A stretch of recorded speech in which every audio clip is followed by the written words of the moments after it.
देखिए, मैं एक ही दुआ करता हूँ आज़म खान साहब के लिए कि वो किसी भी पार्टी में जाएं, आरएसएस और बीजेपी को छोड़ के और उसकी समर्थित पार्टियों को छोड़ के। जैसे एक बिहार में है जन स्वराज पार्टी, वो आरएसएस की पार्टी है। एक हमारी हैदराबाद में, ये तेलंगाना में पार्टी है ऑल इंडिया मजलिस-ए-इत्तेहादुल मुस्लिमीन। ये सब पार्टीज़ को छोड़ के अगर वो किसी भी पार्टी में जाएं, चाहे सपा में ही रहें, चाहे बसपा में जाएं, चाहे किसी और पार्टी में जाएं, लेकिन अपनी इज़्ज़त से कॉम्प्रोमाइज़ मत करें। मैं ये सभी जो हमारे कमज़ोर वर्ग के लोग हैं उनके नेताओं से यही कहता हूँ कि अपनी इज़्ज़त, वक़ार और हक़ से कॉम्प्रोमाइज़ नहीं करना चाहिए।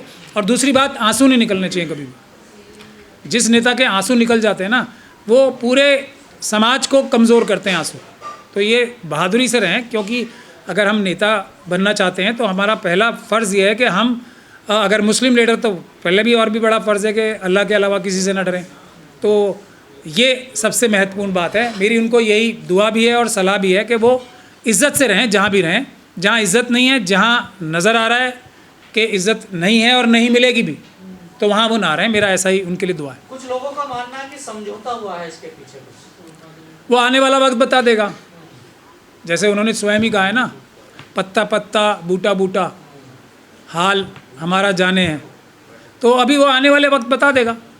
अगर वो कोई आरएसएस से कनेक्टेड पार्टी ज्वाइन करते हैं तो समझ में आ जाएगी बात। इसमें कोई ज़्यादा देर तो है नहीं। यूपी के चुनाव तो बी पार्टी कहा जाता है बीजेपी। देखिए, बसपा के अंदर और कांग्रेस के अंदर और सपा के अंदर और तेजस्वी यादव साहब की आरजेडी के अंदर और दूसरी पॉलिटिकल पार्टीज़ के अंदर भी आरएसएस और बीजेपी के स्लीपर सेल्स हैं।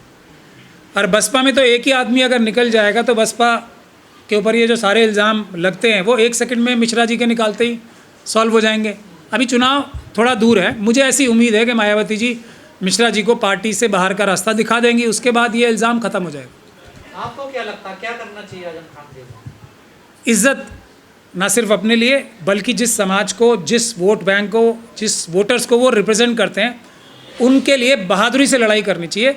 किसी भी नेता को जेल या जेल से बाहर में मेरे ख्याल से कुछ ज़्यादा फ़र्क पड़ना नहीं चाहिए। इसका कोई बहुत बड़ा इशू बनाना नहीं चाहिए। आरएसएस और बीजेपी सभी नेताओं को जेल में भेजना चाहती है जो भी उनके खिलाफ जाएंगे, या फिर उनको वॉशिंग मशीन में से निकाल के ईडी और सीबीआई और जेल के थ्रू एक वॉशिंग मशीन जो आरएसएस और बीजेपी की है उसमें से निकाल के अपने जैसा बनाना चाहती है।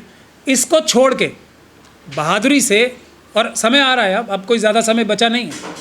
अम्बेडकरवादियों का राज आने में कोई ज़्यादा समय नहीं बचा है, बहुजन के लोगों का भी राज आने में ज़्यादा समय बचा नहीं है। तो थोड़े दिन का संघर्ष है, कर लेना चाहिए, कोई दिक्कत नहीं है। जेल क्या, गोली भी मिले तो जेल लेनी चाहिए। ऐसे कयास क्यों लगाया? अब तो सपा के नेता हैं ना, लेकिन उनको छोड़ी थोड़ा ये सपा पार्टी। अब वो स्वयं भी बोल रहे हैं और जो उनके साथ हुआ है वो भी है। देखिए, सपा पार्टी का अगर देखा जाए, फिर मैं वोट बैंक का शब्द का इस्तेमाल करूँगा, करना नहीं चाहिए हालांकि, क्योंकि वोटर तो मालिक होते हैं देश के। तो मुस्लिम समाज के लोगों ने उन्हें सबसे ज़्यादा सपा पार्टी को वोट देती है। करीब मेरे ख्याल से देखा जाए तो 65% से भी ज़्यादा मुस्लिम समाज वोट देती है। और अब अच्छे से या बुरे से, सही या गलत, आज़म खान साहब सपा पार्टी के मुस्लिम सबसे बड़ा चेहरा थे, और आज से नहीं, जब से सपा बनी है। क्या उनको उतनी इज्जत मिली है? मैं कह रहा हूँ, मैं खुद मैं ये ओपनली बात कहता हूँ कि जो एक वो थे ना, ये त्यागी बन गए हैं वो बाद में, वो उनके द्वारा बनाए गए थे। और उन त्यागी साहब ने, जो वक्फ बोर्ड के चेयरमैन थे पहले, हाँ पहले उनका नाम वही था, अभी तो त्यागी है ना, आज का नाम बता रहा हूँ। तो उन्होंने वक्फ की बहुत बड़ी चोरी की है, सबसे ज़्यादा चोरी की है, और वो आज़म खान साहब ने बनाया था उन्हें। तो मेरी उनसे मुखालफत है। लेकिन जब पूरी मुस्लिम कम्युनिटी की बेइज्जती होती है तो आज़म खान साहब की बेइज्जती को मुस्लिम समाज की बेइज्जती से जोड़ा जाता है। इसीलिए हम सब लोग सिर्फ इस मुद्दे पे उनके साथ हैं कि वो बिल्कुल भी पीछे ना हटें। अगर सपा भी, मैंने तो उनको तब भी कहा था, मैं तो रामपुर गया भी था ना, अभी चुनाव जो मैंने ईवीएम के लड़ा था, मैंने तब भी उनकी फैमिली से कहा था कि हम लोग हैं ना, हम लोग सबसे आगे रह के उनकी लड़ाई लड़ेंगे। लेकिन उनके पास क्योंकि बड़े बड़े वकील हैं तो हमारी ज़रूरत नहीं पड़ी, सपा की ज़रूरत उन्हें पड़ी। हमारी ज़रूरत पड़ेगी तो हम इस मुद्दे पे उनके साथ हैं, वक्फ के लिए और दूसरी चीज़ों के लिए हम उनके खिलाफ हैं, पहले भी थे और आज भी हैं। अगर लेकिन मुसलमान होने की हैसियत से उनकी बेइज्जती की जाएगी, उनको प्रताड़ित किया जाएगा, तो हम लोग सबसे आगे रह के उनकी हिफाजत करेंगे। आरएसएस और बीजेपी, अब यही तो, ये कयास क्यों लग रही है उनके ऊपर? कयास क्यों लग रही है कि वॉशिंग मशीन का दर्शन कराया गया उन्हें? वो आरएसएस और बीजेपी नहीं किया ना, जैसे बहुत सारे ज्योतिरादित्य सिंधिया साहब, आरपीएन सिंह साहब, एक थोड़ी लंबी लिस्ट है, ये अजीत पवार साहब, शिंदे साहब, कितनी नाम गिनवाऊं मैं आपको। बीच की कड़ी कौन है? किसने समझौता है? कौन वॉशिंग मशीन तक लेके जाएगा इनको? कौन है वो बीच की कड़ी?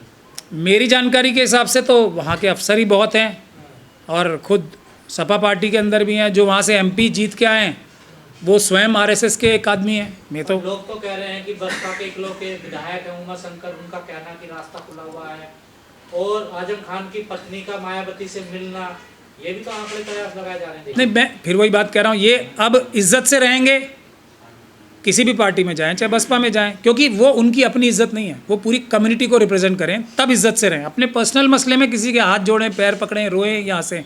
मुझे ना दानिश अली साहब से कुछ प्रॉब्लम थी ना किसी और से, लेकिन जब उनको मुस्लिम समाज के नाम पे प्रताड़ित किया जाता है, अगर वो लीडर हैं तो उन्हें कोई भी दुख हंसते हंसते झेलना चाहिए। किसी सपा से खिलाफत करेंगे ये? अब वो तो वक्त ही बताएगा आने वाला। नहीं, आपको क्या लगता है, सपा ने साथ नहीं दिया क्या इनका? मेरे ख्याल से जितना साथ देना चाहिए था सपा ने नहीं दिया, इसमें कोई शक और शुबे की गुंजाइश है ही नहीं, ना होनी चाहिए किसी के भी दिमाग, खास तौर पे। अखिलेश यादव कह रहे हैं कि मतलब हमारी सरकार बनेगी तो हम सारे केस वापस ले लेंगे। नहीं, वो देखिए बड़ा सरकार बनाने बड़ा मैं ये कह रहा हूँ, इसको कोई एहसान नहीं किया करेंगे वो, उनकी पार्टी के सबसे बड़े नेता हैं ये। तो अगर उनके ऊपर झूठे केस, किसी एक आम आदमी पे भी अगर झूठे केस बनते हैं, तो किसी भी चुनी हुई सरकार की ये संवैधानिक जिम्मेदारी होती है तो वो केस वापस ले। तो अगर वो किसी के खिलाफ गैरकानूनी, तो इसको कोई एहसान के तौर पे नहीं दिखाया जाना चाहिए। अखिलेश यादव जी इतने सीनियर लीडर हैं, उनको थोड़ा समझदारी से भी काम लेना चाहिए। कोई एहसान नहीं है, वो तो किसी भी चुनी हुई सरकार की जिम्मेदारी होती है झूठे केसों को वापस कराना। अभी भी बयान में केस तो बाकी है ना इनमें, देखिए। हाँ, वो तो है ही ना। अब इसीलिए मैं कह रहा हूँ ना, अगर वो मुस्लिम क़यादत कर रहे हैं तो उन्हें ये 92 केस नहीं, 1,92 केस उनके खिलाफ बन जाए, वो जेल में दोबारा चले जाएं, उन्हें पीछे नहीं हटना चाहिए। वो अकेले नहीं, पूरा परिवार है ना। देखिए इसमें दिक्कत तो यहाँ है ना। देखिए कोई टूट जाता है, इतने बड़े केस टूट जाता है तो फिर नेतागिरी मत करे, फिर नेता मत बने।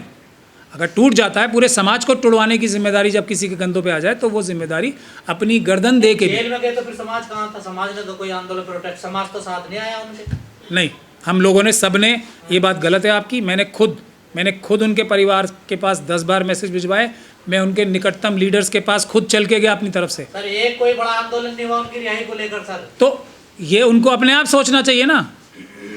तो फिर आप बार बार क्यों कह रहे हैं कि समाज समाज समाज? समाज इसलिए कह रहा हूँ कि समाज की वजह से ही वो हैं अभी भी, वरना आजम खान साहब में कोई खासियत नहीं है, ऐसी कोई क्वालिटी नहीं है। मैं सीधे सीधे बता रहा हूँ, जो भी उनकी वैल्यू है इसलिए है कि वो 10 बार के एमएलए बने और समाज ने जिताया उन्हें। आपको क्या लगता है मुस्लिम तंजीमें भी इन पर राजनीति करेंगी कुछ? बिल्कुल कर रही हैं, अभी भी कर रही हैं, सब करेंगे। अब देखिए AIM के एक प्रवक्ता को मैं सुन रहा था आज सुबह, तो वो ये कह रहे थे कि जो इल्ज़ाम हम AIM पे लगाते हैं वही इल्ज़ाम अब वो जो AIM के बड़े प्रवक्ता हैं वो आज़म खान साहब पे लगा रहे थे कि ये, हाँ, वो ये कह रहे थे कि भाई ये अब बाहर आए हैं तो इनकी सांठ-गांठ हुई है, कुछ ऐसा अंदाज़ा लगाया जा रहा है, ये सब वो बोल रहे थे। अब ये बात जो आज़म खान साहब पे सही है, जिनके ऊपर केस लगा के उनकी प्रॉपर्टी जब्त की गई, तो क्या ओवैसी साहब पे सही नहीं है, जिनके पास हज़ारों लाखों करोड़ की प्रॉपर्टीज़ हैं और उनके खिलाफ कोई रेड भी नहीं हो रही, कुछ नहीं हो रही? तो धीरे धीरे करके जो सच है ना वो सामने आएगा, ज़मीन फाड़ के सामने आएगा, आसमान फाड़ के सामने आएगा। ये सब एक दूसरे की पोल खोलेंगे, आप देखेंगे वक्त आने। और वो सांठ-गांठ कह रहे हैं ये बसपा ने करवाई है। अब ये तो इन्वेस्टिगेशन का विषय है, मैंने इस पर इन्वेस्टिगेशन नहीं की। सतीश मिश्रा जी वहाँ पर हैं तो ऐसी पॉसिबिलिटी है, मुझे लगता है। सतीश मिश्रा जी हैं तो वहाँ पे बसपा में, वो तो मायावती जी को कमज़ोर कर रहे हैं। मतलब मायावती जी जैसी बड़ी नेता को जो व्यक्ति कमज़ोर कर सकता है, जिनको खान के आने से बसपा में कोई फायदा होगा क्या? मुझे लगता नहीं है। अगर वो अपनी इज्जत बना के मुस्लिम समाज को बराबरी का हक दिलाएंगे किसी भी पार्टी में जाने, और बराबरी का हक का मतलब ये नहीं है वादा, पार्टी के अंदर पार्टी के पास जो भी पोस्ट है उसमें बराबर का हक वो दिलवाने में सफल होंगे तो उसके बाद मुस्लिम समाज वोट देगा, मेरे ख्याल से। मुझे ऐसा लगता है, वरना अभी तो मुस्लिम समाज एक तरीके से सपा के पास ही एकजुट है, लेकिन उसको वहाँ से निकालने के लिए कुछ एक्चुअली प्रैक्टिकल कुछ चीज़ टेबल पे रख के देनी पड़ेगी। सिर्फ वादों से काम नहीं चलेगा, ना किसी आज़म खान साहब से काम चलेगा, ना किसी और से चलेगा। सपा से मुस्लिम वोट को लेके आने का मतलब ये है कि कुछ जो मुस्लिम समाज ने दूसरे कमज़ोर समाजों की तरह धोखे जो खाए हैं, उन धोखों को दोबारा नहीं खाना पड़ेगा। ये किसी और पार्टी को करके दिखाना पड़ेगा, जब ही सपा से मुस्लिम वोट हट पाए।